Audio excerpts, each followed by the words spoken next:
Good morning. We'd like to welcome you to the BlackUSA.News morning show. My name's Donnie Glover, here to serve.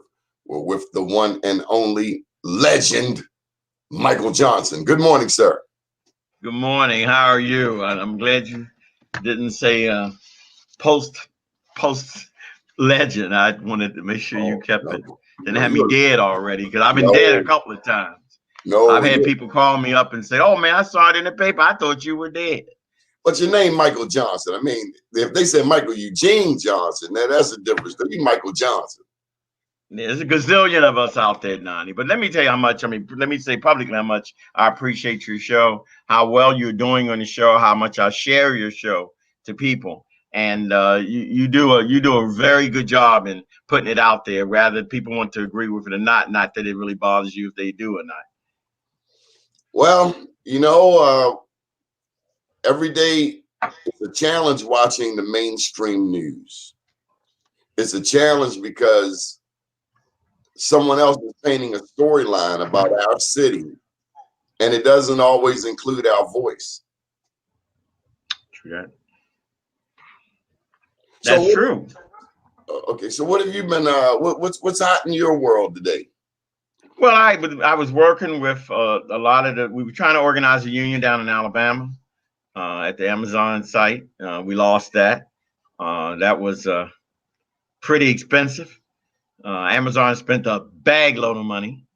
But we know that unions are hard to organize in the South, and paying people 15 to 17.50 an hour and offering up health care. The of course comes out of their check in the beginning sounds really attractive until you're looking at this is $1 trillion corporation.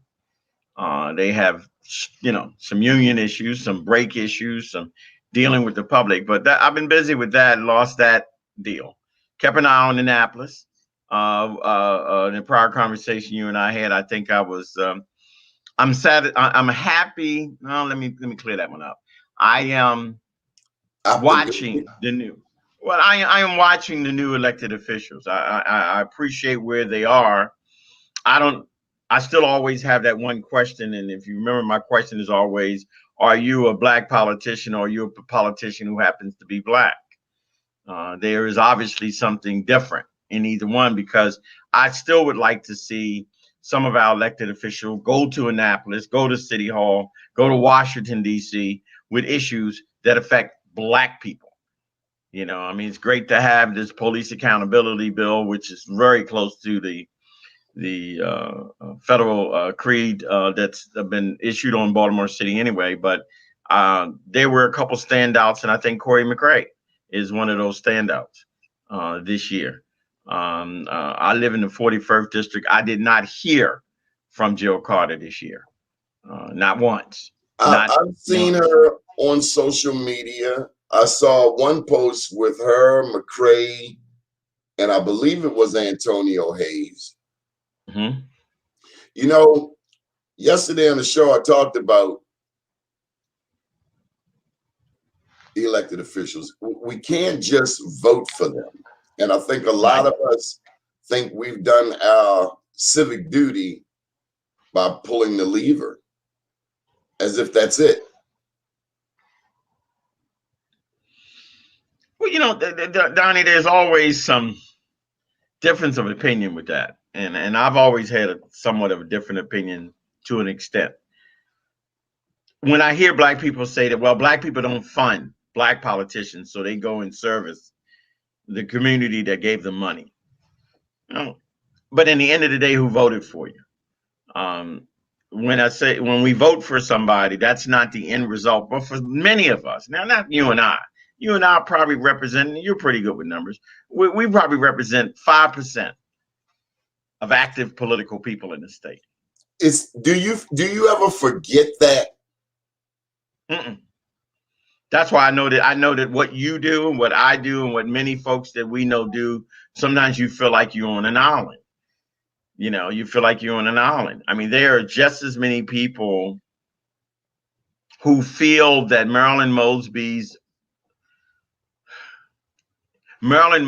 decision not to go after, so to speak, or to charge prostitution, low end people hanging around. There are a lot of people that got a lot of problems with that. And then I'm arguing with her, but then I realized that I'm out there sometimes on an island. So I guess your original question was, is there a problem with that? No, I just think that I understand where my purpose is here on this planet, and I understand that everybody's not going to agree with me, and most people don't agree with me because most people don't understand. And I might have missed the answer to your question. I might have went left instead of Is it right. more to politics for the citizen than just voting? Okay. Yes, it should. It should be. It should be. But that doesn't mean it's going to happen because we're at a generational pull now. There's a difference generational in the way that my parents and your parents and my grandparents participated in politics today. And so some people think it's get up in Atlanta, go and vote in Atlanta, get 2 senators, and don't realize that the brother got to run in 11 months. It might be easy in Baltimore. We vote for, one of the conversations I'm going to be having tomorrow is about, is there real black power? So no, I don't think it's the end result after you vote, but I think that the institution of politics has changed to the point that some people feel that's all they need to do because the politicians don't always come back But and it's say, up I to need your help. Michael, But up to who? If you call Senator X today, would they return your call within 24, 48 hours? Yeah. Me or Donnie Glover? Yep. But the Yes, average they would citizen call. I believe the average citizen has that same ability. If an average citizen, I think I might have heard it on your show, so I'm gonna steal it if I didn't hear it on your show. If I heard it on your show, but I think you said if you email somebody on Monday and email somebody on Thursday and email somebody on Sunday, you will probably hear back on Tuesday. What people do you know do that? I tell you this, what I loved about Marion Barry, he answered his phone. But don't you believe that then with Marion Barry, who I am a huge fan, met him many times, many times. Actually, the day he got shot in Washington, D.C. during the demonstration, I was a cub reporter, if you want to call it, at WMET in Washington, D.C. And you were there the day he got shot? The day I spoke to him that day, we came back outside of my brain is thinking right now, outside of the building. And then the folks that went in, the Hanasi Muslims that went in, after the activity started happening right then and there, we were still standing outside after we had interviewed him and some school board members going in. And it was that close. But a lot of people don't know this story. Tell us that story. Well, as much as I can recall, there was the Hanafi Muslims, and I hope I'm saying it correctly, which is a set of Muslims, decided to go in and to make some demands under all means necessary. With that, they wind up shooting a few people, elected official people, as well as Marion Barry, and then of course they got surrounded, and things got really ugly that particular day. And to a lot of people, that's when Marion Barry became Marion Barry. His action shortly. Yeah. So my understanding is he was kind of in the way, wanted them to stop, and so he got shot trying to quell this. It was a takeover, right? Yeah, it was a takeover. It wasn't as if Marion Barry was going to the was huddling or hiding. He was, from what we understood at that time, and like I said, I was 18 years old. At that time, what I was understood is that he went and then got in front of the argument to the point of trying to, cool it down, and things went differently. And but he, to some people idea, that's when he became the Marion Barry, even though many of us knew him from his school board days, his SNCC days, and stuff like that. But you don't have that today, Donnie. You don't have, if I may, you don't have a history of elected officials, especially in Baltimore. Especially in Baltimore. You don't have a history of elected officials who happen to be African American that actually stood up and fought for any cause. They got, and then after that got elected. So They got elected first. my understanding is when he first got to DC, he became Marion Barry because he was known as the jobs man. Well, once he was in a position. No, before mayor, he worked to help people get jobs. He's like employment. Well, from my understanding, and that may be because I wasn't in DC every day. That may have been it. I know that he was known at going to these school board meetings, creating the type of havoc that needs to be duplicated today in Baltimore City. I mean, I know that I know from a school board position that folks that knew him knew that they could not pull anything over in Marion Barry's eyes when he was at one of them school board meetings, and he was known to. I don't know. You're younger than me. I don't know if you ever remember my guy was Bob Cheeks. I don't know if you ever remember Bob Cheeks. Bob Cheeks was the man for the Welfare Rights Organization. And I worked under Bob, and that's how I kind of got. Hey, Kelly, that's how I kind of got where I was with my mouth. And I remember Bob Cheeks was like that. He would turn over a table. He would stand up. He even talked about dragging Clarence Mitchell off the podium at Union Baptist Church one time in the middle of a meeting. Let me get Kelly straight. Kelly, can you put that camera steady somewhere so you ain't got to hold it? Yes, sir, I will. Okay. Yeah. So go ahead, Mike.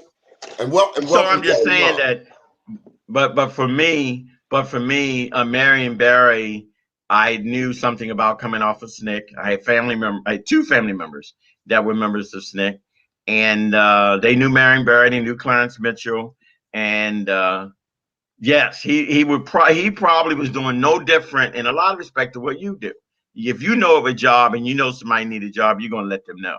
And they said he used to have a bag full of jobs. I just had somebody text me and said they used to have a bag full of jobs, and he would just walk around and say, "Brother, you got a job. Brother, you got a job." And yeah, he built his reputation in Washington D.C. for being that, but from also being a person at the school board meetings who did not play. You know. What about Baltimore City? Who speaks for us like that today? I mean, what do you think? And I was talking with Faraji Muhammad earlier today, before the show, and he said we always talking about getting rid of the school CEO, but never about getting about the school board. And he also noted elected school board members. We don't have elected school board members, do we? We have two being elected in the 2022 election. Is this the first time ever? For the first time ever. It is actually an embarrassment. I mean, let me answer two questions that you asked. One you asked is, well, who was our go-to person that you're saying today in Baltimore City that elected officials and politicians and the media would even go to? We have none. What we have is a series of a few Uncle Toms, and I'm not using it the literally sense Uncle Tom, what we know culturally as Uncle Toms, and Uncle Thomasinas, and we have a few people who have a tendency to speak for the community that they do not represent. Now, as for the school board, what we have is about the school board. It's not about the superintendent, even though the superintendent needs to be fired. I'm just saying that Faraji may have said that because he's had her on his show, and I've seen him ask questions that have literally nothing to do with her role is, but that's Faraji Muhammad. I'm not here to talk about his show because I listen to his show as well. I listen to all Black people's show. I listen to the great Kelly Vine show. So at the end of the day, the first question is, do we have someone that's the go-to person? Nah, we don't have nobody go to for housing. We don't have nobody go to for health. We don't have that go-to for issues that affect the Black community on a consistent basis that elected officials and media people need to see.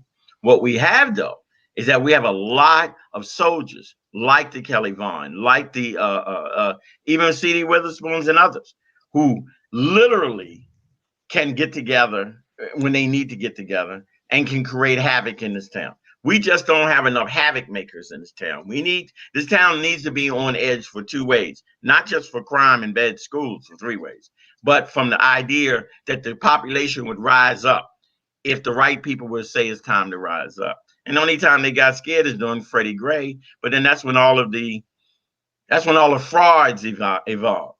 All of the people that jumped up and stood up and said that they were leaders and they didn't represent no different than 5 or 10 people. They hadn't done nothing in our community but service whatever their jobs were. If it was they being a minister or if they were a person running a $2 community organization. Kelly That's Vaughn, my good point. morning. Good morning, Kelly Vaughn. Good morning. How are you? How are you?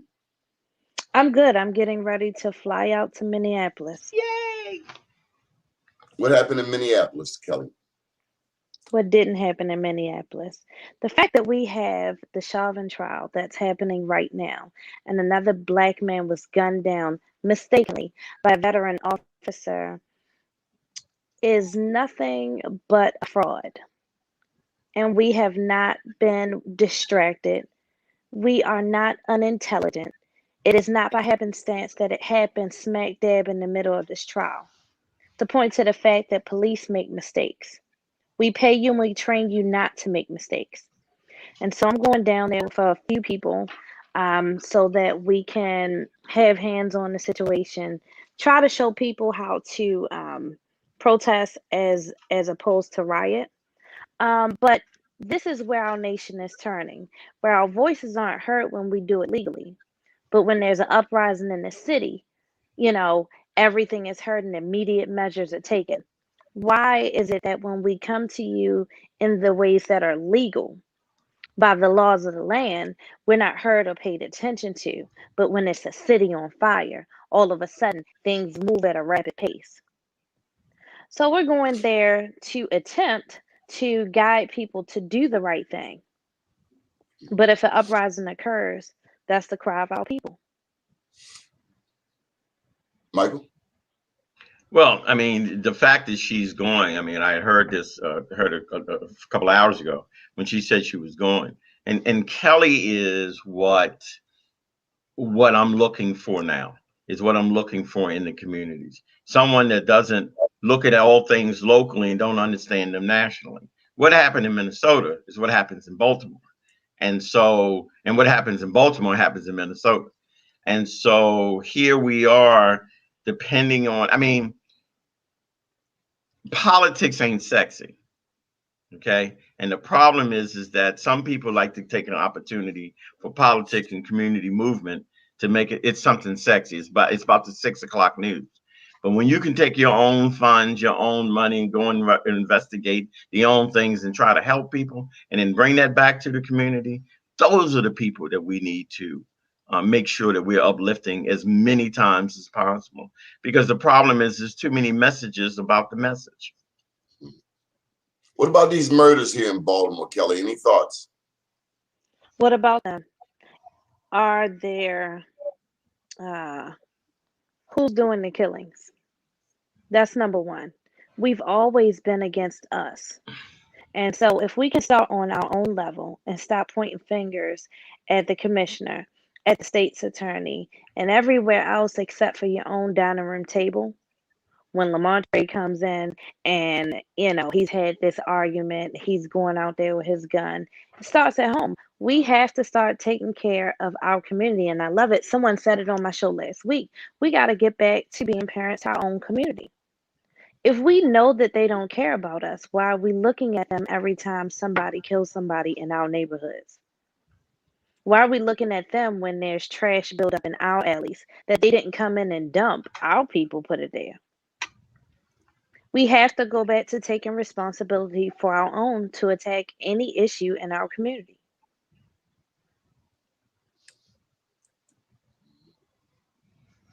When is your show, Kelly? For those who do not know. My show is 10:30 a.m. every Thursday on WOLB 10 a.m. And what do you talk about? The facts. Facing any issue that comes up in our community. A lot of times in talk radio, what we want to talk about is just our opinion. It's okay to have an opinion, but you got to base it on facts. And a lot of times our community doesn't have the correct facts. They have hearsay, they have what they heard. A lot of times we don't like to read, so we don't read reports for ourselves. We don't go and we look at the actual report that was published and read through it. No, we just want to read through a story that some other news agency concocted instead of actually looking at the facts. And so that's what my show attempts to do, is actually tackle the facts. We hear from our listenership, and we hear a lot of non-facts, a lot of things that did not happen, and we look to set the record straight. And then you can have an informed opinion, but you can't have an informed opinion if you're not informed. I posed this question to Michael earlier, Mr. Johnson, and I don't want to get comfortable calling you Michael. I've always called you Mr. Johnson. It feels a little weird, but nonetheless, is voting enough? Quite often, there's this rhetoric that Black people don't vote. I know that to be a lie. When Obama voted, the pole across the street from my house at the former Penderhughes right there at Fremont at the Avenue Market, there was a line out the door at 7 a.m. Everybody was in line, from people who worked to people who worked on the streets to people who didn't work at all. The line was out the door at 7 a.m. People do vote, but is voting enough? Voting is not enough, especially when votes are cast off of misinformation, off of not getting to basically, we don't value our vote. So we do vote, but we don't place a value where it goes with our vote, where we will say, no, it is my responsibility to find out what I'm voting for, whether it's an issue or a person, and what they're actually about, and what their policies are, and who sent them. Sometimes we don't want to get to the bottom of all of that. We pick somebody that's popular, that looks good, that talks a good talk, but we don't actually take the time to look at what their plans are, what their policies are. We just vote them in. And so I think that we do vote. I think that we don't value our vote. When we bring value back to our vote, we'll be a much stronger people. But until then, we're going to continue to elect people that should not be in office, that should never make it to any type of leadership position. Um, we just have to basically put our value back into our vote.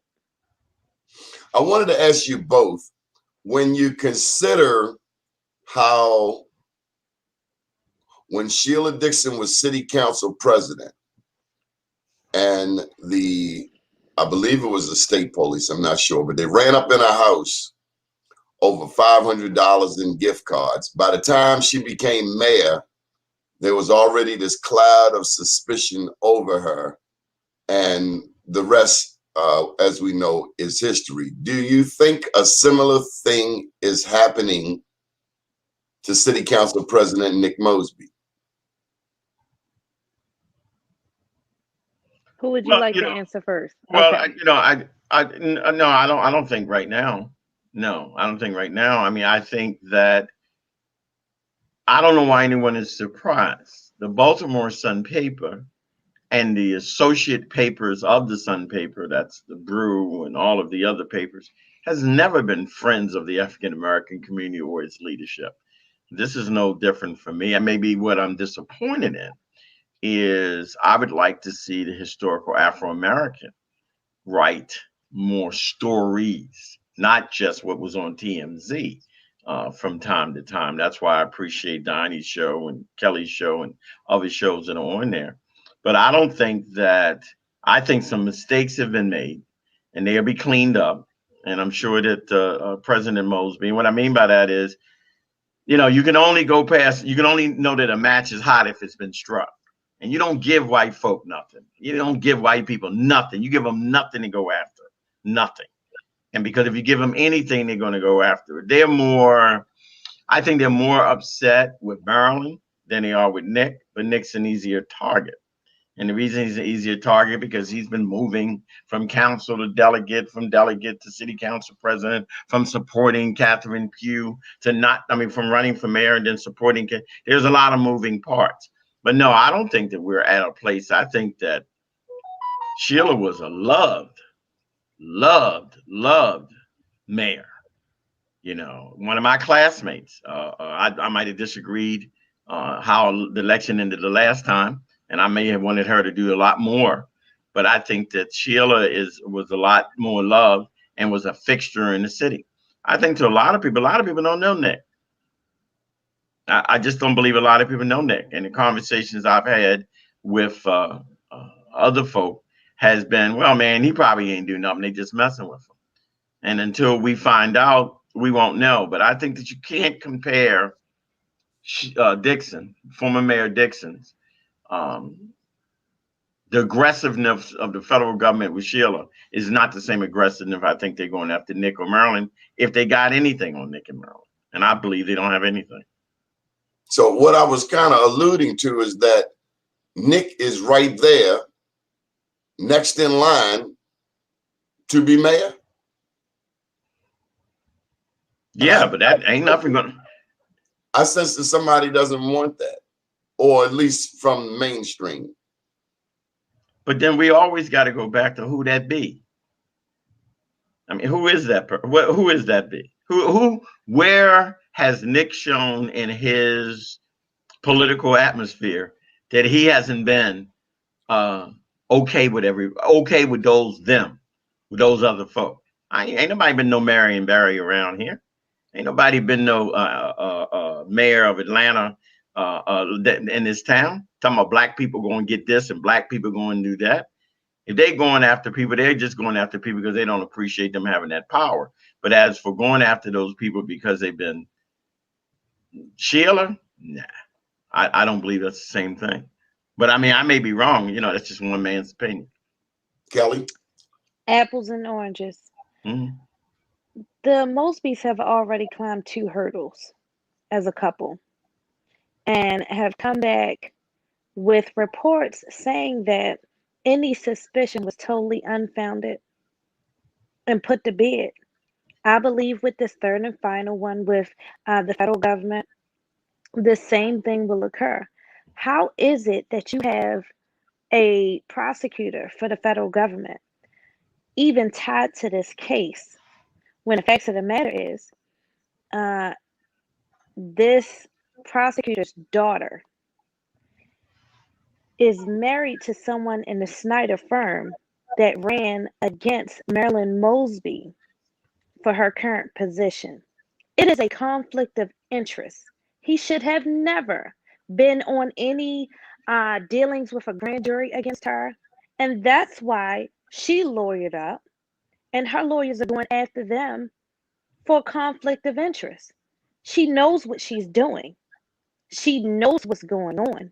And just because it hasn't been peeled out in the public 110% for all to see, we know that timing is everything, which is why when the initial grand jury was formed, they didn't say anything. They would give no comment. Timing is everything. Any educated black person that has been in litigation knows you let your lawyer speak for you. And all we heard was, well, why won't they say anything if they haven't done anything? Because they're educated, they're smart, and they're spending the money in the right place with great lawyers. I think that we all need to wait and see what happens.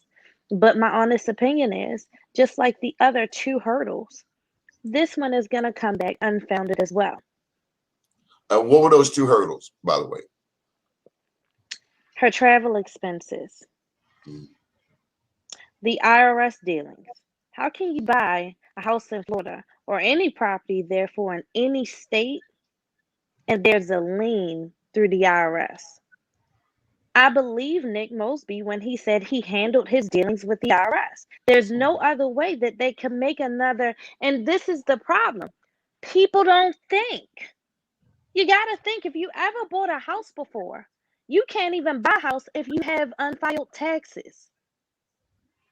And I'm no real estate broker. But it's adult common sense. And then just the mere fact that it's almost like they're saying, well, you black people don't supposed to own this. What do you mean you black people went and bought 2 houses down in Florida, and you black people own a $500,000 house up here at Reservoir Hill, and you black people happen to be the state's attorney for the great city of Baltimore, and you the president of the city council, and then we've been investigating you, and you own a house. I mean, I heard black folk come up to me and say, how can she own a house? And I'm like, dude, why can't she? And I don't need to go to the notorious side of white folk, what they've been doing, because I don't even compare that. Lord, I don't. No disrespect. But I just believe more than anything else that you just got, if people don't believe that white superiority doesn't exist, then please get away from me. If you don't believe that white folk still don't like us black folk, then get away from me. Because the end picture of, if you're a race of people and you've been sitting in this country for 425 years, 435 years right now, and you look up and now you're being squeezed by people of color, Indians, Asians, Hispanics, and Black Americans. And now you look up and these two people are literally, like you said, a heartbeat away from the mayor, even though I don't think Brandon Scott is going anywhere right now as it stands. I mean, he's a company man. I mean, that's just my comment, and so I believe that Nick and Marilyn, as far as I see, as far as the information that's provided, will do fine. But we just always got to remember, and I think Kelly was hitting the mark. Let me cross something Kelly has said. Go with something Kelly has said. A lot of people don't understand that Marilyn Mosby is charging a gentleman off of the Maryland Maryland Medical Higher Education Board, same one that Kathy Pugh got herself in trouble with. Now, their lawyer is this guy who advertises a lot on TV, that Marilyn has been respectively doing her job and is handling this guy for another situation. That lawyer happens to be the lawyer of WBFF Channel 45. That's the lawyer for Channel 45. And if you don't know anything about the Scotts and the people who own the Channel 45 and how they came and how he started up, you will see that a lot of this is media vendors, is media, and the media is going after them. And the good thing about it is you give them the opportunity. Kelly gives them the opportunity, and other stations give them the opportunity for them to come in and state their facts. But you got one daily newspaper in this town. You got one daily newspaper in this town. And because you only have one daily newspaper, you're going to have one view if that's the only way you're getting your news. That and that raggedy Channel 45. And I know Kelly, Kai Jackson has got to be having a fit because that's not his style of journalism. It's unfortunate. What, reporting runaway slaves? Yeah, it's not Kai Jackson's style. He took the job, and every day he seems quite comfortable reporting about black people who escaped the plantation. And I'm not taking up, I'm saying to you is that the person that I knew who had did some documentaries and things is not the same person at WBFF. Okay, but he has the job now. He's up there with Mary. Okay, but where?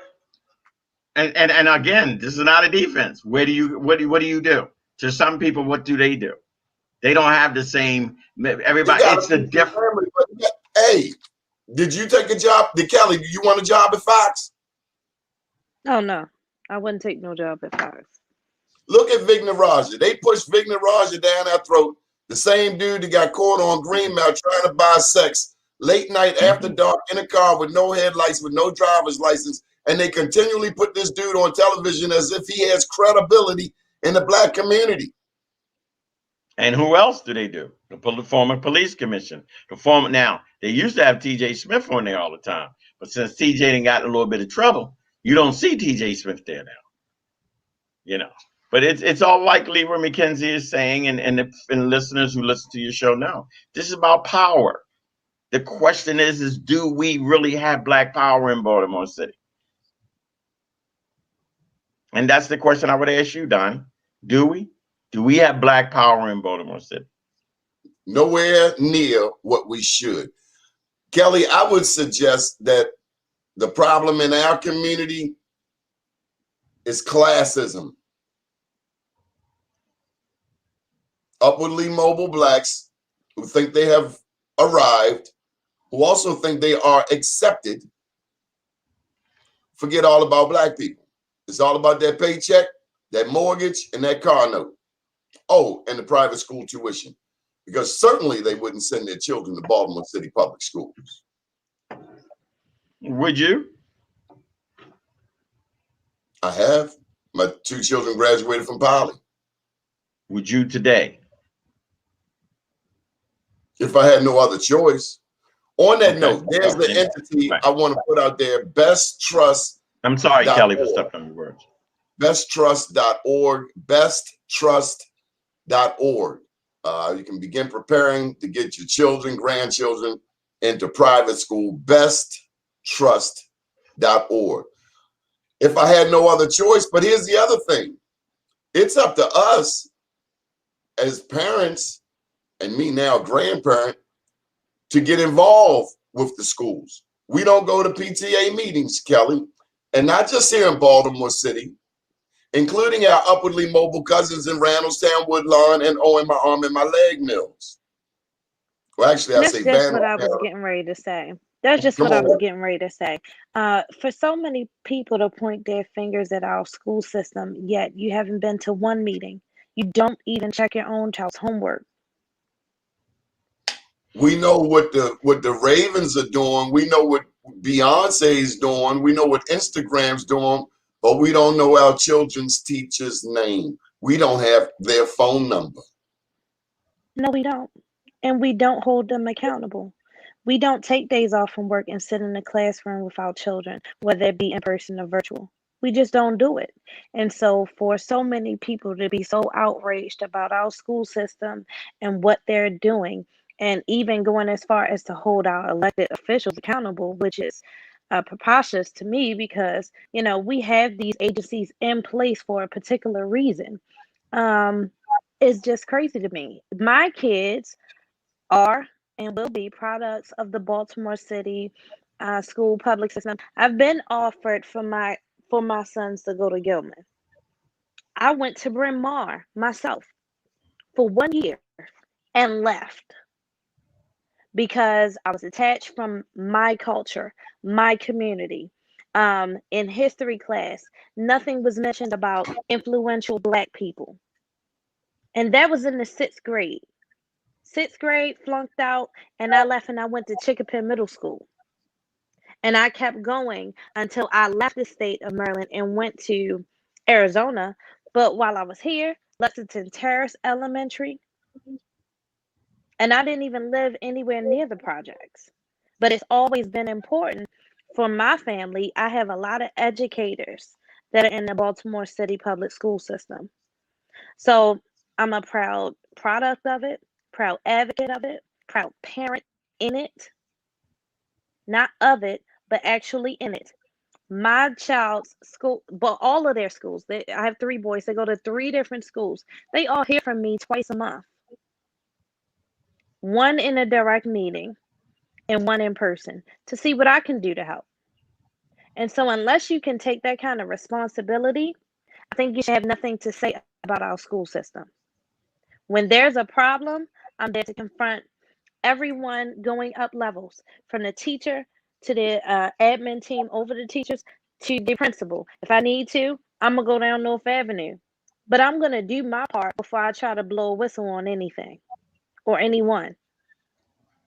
Just because you send your children to school doesn't mean you can stop being a parent. Kind of And like we haven't voting. done that. That too. You got to take responsibility and you have to So put value into it. what I wanted to get out of you two was how we can't just vote.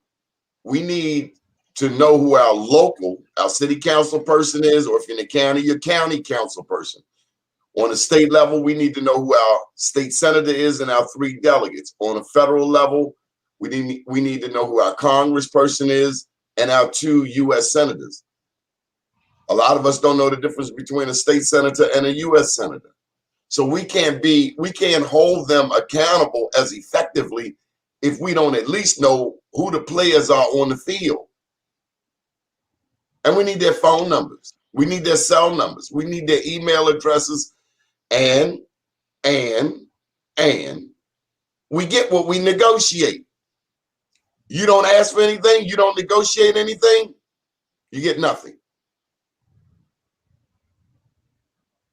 Well, that's why I always believe in organize to organize. I mean, I think that one of the things we have to be really clear on, though, is who is speaking, who is speaking for us, who is, so to speak, saying they representative. I get a call recently from a local media station, and they say, oh, there was a protest of the educational advocates down at the school system. We want to know, do you have any quote? And I said, well, who are they? And they say, they give me the list, and everybody who they are people who ran for office on a Republican ticket. But these are the people, the gentleman who ran for against Nick Mosby. These are the people who. Giovanni Patterson. Thank you, sir. Thank you, baby girl. Thank you, Kelly. I'm sorry. All due respect. These are the people who I get a phone call from the media to say, oh, the education advocates. The problem is that we need to educate, organize to organize. We need an organization that just concentrates and deal with this broken down education system in Baltimore City. Now, I'm not suggesting and would never suggest that every single school, my daughter is a principal at one of the schools, is not necessarily for to be known, and her scores are high. But I know the numbers of the school system in Baltimore City. I know what we're not capable of doing. And that same 5% that we were talking about earlier, Donnie, before Kelly came on, of us who participate further than just voting, is the same amount of people that participate in PTA meetings. But the system has set it up that the parents are not welcome in a lot of the school systems. I have more parents or of friends of grandparents of mine who will say, Mr. Johnson, I went to the school to try to get some help. I can barely catch the principal. But what we need to do is we need an organization that talks just about education and to go in and give those folks the blues until we can get an elected school board, which right now they're offering us 2 school board members. And we're the laughing stock of the state of Maryland because every system has a hybrid school system, half and half except Baltimore City.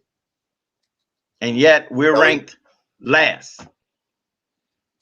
I would agree. To double back on what you said, these Republican ticket people that feel like they can just stand up and speak for us. It was Giovanni Patterson who went down and called for Nick and Maryland's resignation. However, last week he was on a show, and when asked, what have you done for our community since you can stand up and call for anybody's resignation because we don't know you, besides the fact that you were on a ticket, his response was, I've been raising my children. That's what I do. And I feel like, the weirdo guy down in City Hall. Weirdo guy. Of all of the things, I'd never seen him before, but they told me they were, when I went down there, your protest, it was in response to this nut that came out there. And I say nut because we have one, you should have pulled him he should have had a conversation with them to the side. It seemed like a publicity stunt, but how do you help lynch your brother in public? How do you help lynch? How do you help the mainstream media? Michael, you mentioned them, so I don't have to feel bad for calling them out alone.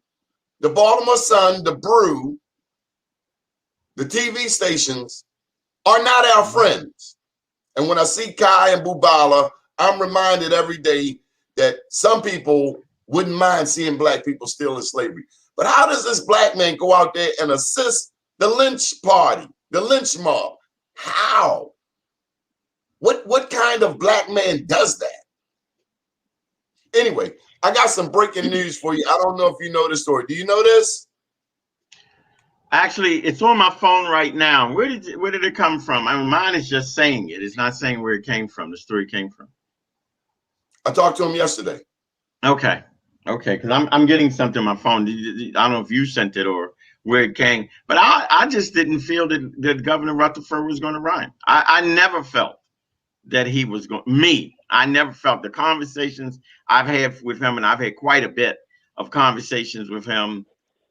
What I say privately, when I can say, yeah, brother, you know, this and that, this and that. And I never got the feeling. I think that he recognizes Maryland is still a racist state, and it's going to be very difficult, even if you're the nominee, to be an African American elected statewide. Ask Kwesi, ask Donna Edwards, ask Brown. Also, a lieutenant governor, to my knowledge, has never made it to governor. No, the closest they thought they were going to get was Catherine Kennedy Towson, and she got smashed by Bob Ehrlich. 2002. And she turned her nose up at black people. She said, I'm not my father, I'm not my uncle, and turned around and walked away from black people like she was in Gone with the Wind. And went and got she got an overnight Republican, Admiral Charles R. Larson. Fine. Overnight Democrat as her running mate. And Martin O'Malley. And Martin O'Malley was very respectable to the Democratic Party. He said, okay, I'll stay a little longer because otherwise. His smartest move ever. Ever.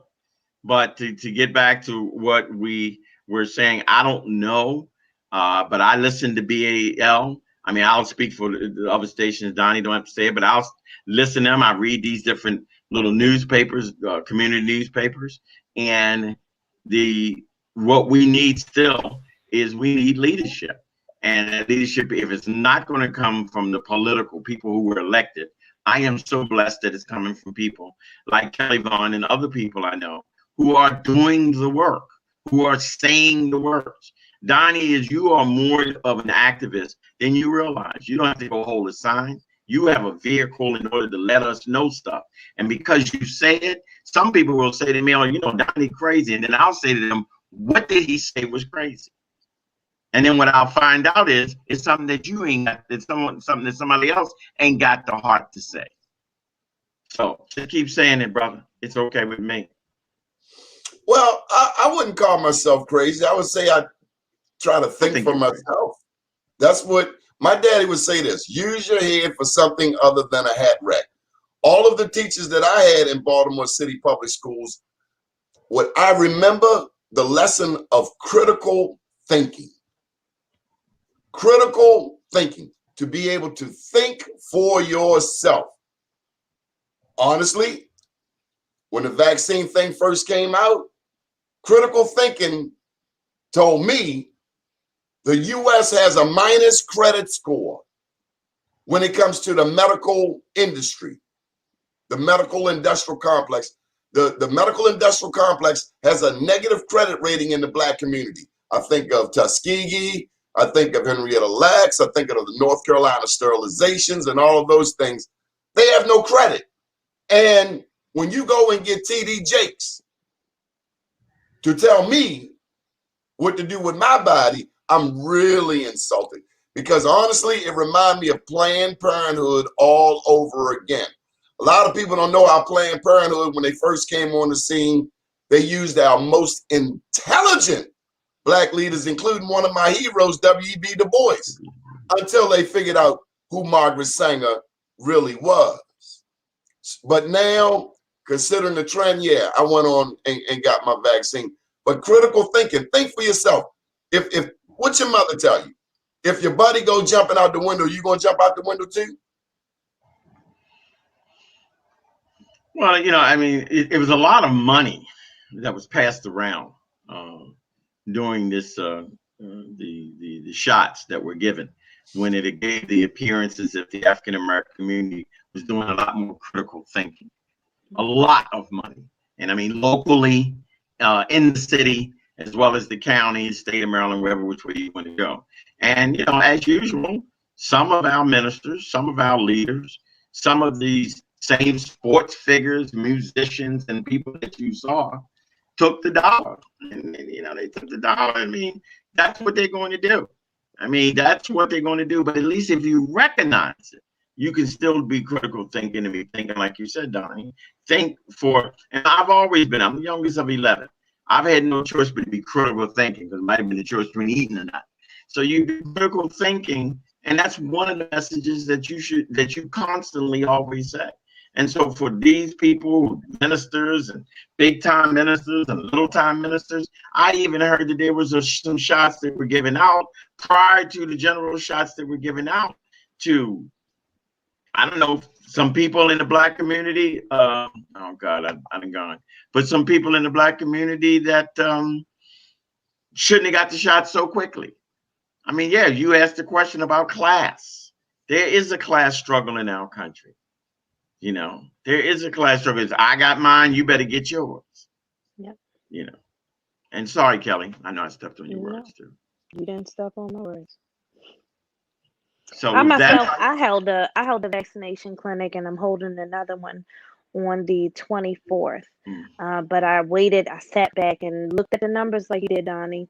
And my whole thing is, if you, no matter what anyone's choice is, if I can help them and bring them to a vaccination clinic that they can access easier than a mass vaccination clinic at the convention center. And it's more convenient for the older demographic, then that's what I sought to do. But I waited in line like everyone else for my vaccination.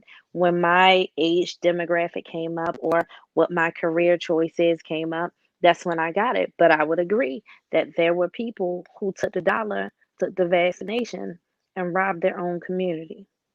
So Marsha Jews and I stated, and Michael, you were a witness, that we would not tell anybody what they should or should not do. What we told people, right. and I still say, do your own Mm, research, talk to your own doctor, find out what's best for you. Whatever it is, you choose for yourself. The best I can do is present facts, but you're not going to pay me to tell my people to do anything. Because what happens in 5, 10, 20 years when they run that little commercial? Did you take the vaccine? Do you want to get, compensated? One of them commercials. for They the say, for the well, for the Donnie said I should take. You're not going to hear it about me. I'm going to tell you, think for No, yourself. I remember Donnie, I remember Kelly, and myself has always said, we're not saying you take it or don't take it, but we're just saying if you would like to get to it, we'll help you to get to it. Now, I didn't take it till last week. I mean, I waited, Same and here. I Same waited, here. and then Friday, because I had many times they was hitting me, and I was saying, no, no, no, and I waited till Friday, and I did, okay, and I'm fine, you know, and I got the one shot, and I'm fine. And but I'm like you, I wouldn't want to sit back because somebody could have a reaction to it, regardless of whatever. And how would I feel to be that person? So hopefully things get done. But I have faith. I'm a godly person. I believe that God's in control of this, and whenever God is shaking the branches to make sure all of the loose leaves are gotten off, we'll be fine. I got to tell We'll you be this. fine. I mean, we've taken care. We've survived this. I did get a call a month ago, and they brought to my attention that at out Liberty Road at the Liberty Resource Center, that's out there where Julian Jones is, that at Liberty Resource Center, when they took a picture of the crowd, it was like 95% white. That Well, pissed me I off. started I started screaming quite early in this whole process. I even said it to the governor and lieutenant governor on the air that every time I could take somebody or drove by there was nothing but white folk that was getting. Now the rollout has been horrible. The mayor's rollout, the state's the rollout, any rollout has been horrible. The only way that made the rollout better was the mere fact there was so many choices of shots then. Now that's what it is. But the rollout needs to be investigated. There's something wrong. If you look at and I ask people, go to the state numbers. Even today, go to the state numbers. Look at Somerset County. Somerset County has got a little bit about even between black and whites, but a lot of white people have gotten their shots. A few black people in Somerset have gotten their shots.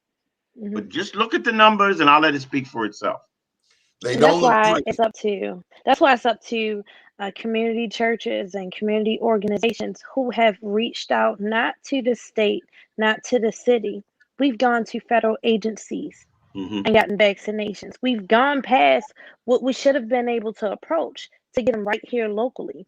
I thought it was disgusting for the governor to come out and say that Baltimore City has been allotted one too many vaccinations, way too many vaccinations, when he knows that most of the essential workers that work here, our hospital staff, our police force, are not living in the city, but they were mandated to get their vaccinations right here in the city.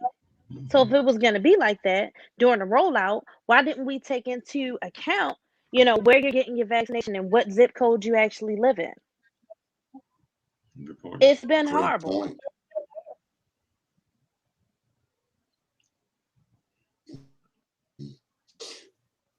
So what will we be talking about this week, Levon? This week I'll be reporting live from Minneapolis. So we will see what happens when I get there. But yes, it'll all be about what's going on there. I find it's just mind blowing that right now there are people in this officer's agency that says they believe that she mistakenly shot him. It's So too so bring me early. up to speed. Was this a white officer, black officer? This was Doesn't a matter. white woman officer. It doesn't really matter. But this was a white woman officer who she shot him with a gun and meant to shoot him with a taser. She screamed out taser, shot him with her gun mistakenly.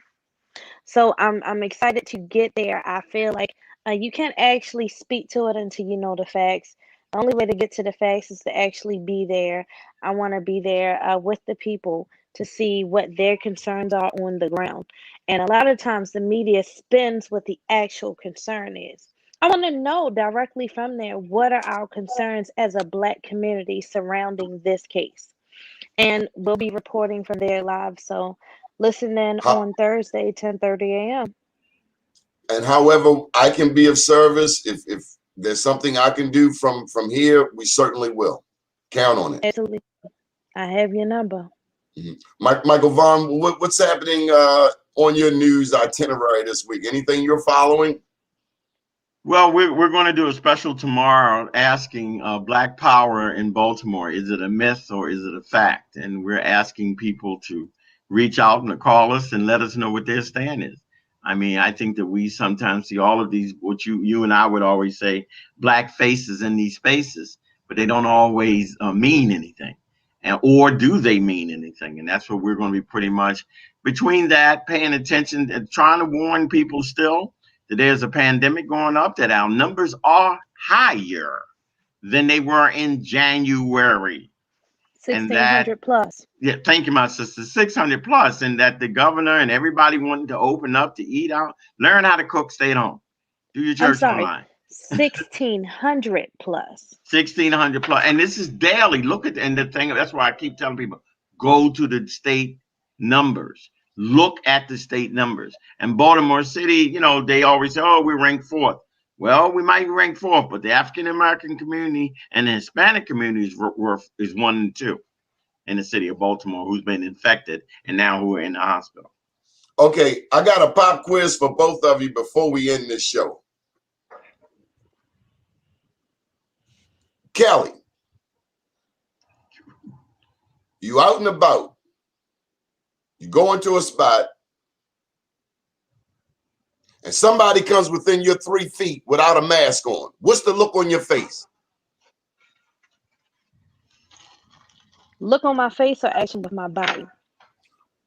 What happens when somebody I'm invades your swinging. space? I'm swinging my purse. I don't wear a purse, but I have been wearing it lately because all I gotta do is swing my purse out and they're going to back up. That way I don't hit them and go to jail. Second degree as opposed to first degree. Michael Johnson, what look do you give the person that comes into your personal space without a mask? I'm like Kelly. I have a body movement. I do. I'll turn and look. I'll look at you, and of course, for having my thing, if you read my eyes, it's saying, "What? And are you not looking, wearing a mask?" But usually, my body, I will either stop, and I've even done this at a spot. I said, "I tell you what, you look like you in a hurry more than me. Why don't you go ahead in front of me?" and All let right. the person just go in front of me, because otherwise they're gonna be breathing the back of my ears. And as you see, I got some big hunkers. I can't have you all on top of my ears now. Well, I got to tell you this before I go. Yesterday, I'm in the dollar store, and I'm all about standing on my dot. This is my dot. That's your dot. I'm talking about the person behind me. So if I get in line, I don't care how mashed up the people are. For me, I'm going to wait, let the person get 6 feet in front of me, let them get on their dot, and I'm going to move slowly depending on how the people behind me act. I looked behind me yesterday. You know how you sense somebody stand, but it was a little girl with no mask on, standing directly behind me. And I had to catch myself. I'm like, back up, shorty. She act like she ain't hear me. I move up a little bit more, and I gave her that look like, Negro, you heard me tell you, back up. I realized either the little girl was ignorant, retarded, couldn't grasp what was happening.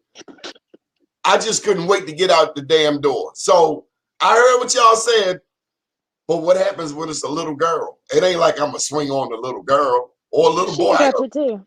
She got you too. I tell people all the time, don't leave your children around me if you don't want them to get hurt. I hurts all children.